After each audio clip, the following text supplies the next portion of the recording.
Magandang araw mga kagabay. Ngayon po ay June 6, 2025, araw po ng Biyernes. Debosyon natin sa kamahal-mahalang puso ng ating Panginoon.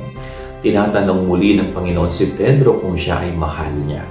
At siyempre po sumasagot si Pedro, Panginoon, mahal ko po kayo.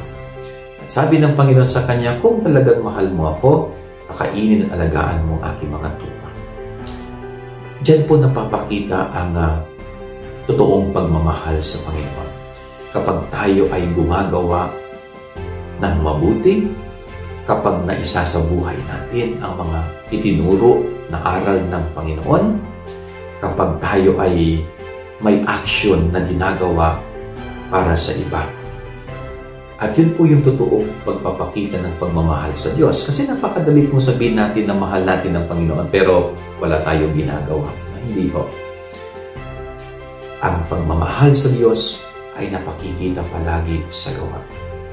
Kung paano mo ituring na mabuti ang iyong kapwa, kung paano ka tumulong sa mga nangangailangan at walang-wala, kung paano ka magpakabuti sa harapan ng iba.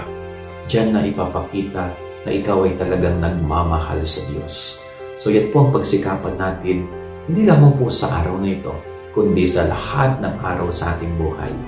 Yan ang ating gabay aral ngayong maghapon. God bless po sa inyo lahat. Pagpalain kayo ng Panginoon.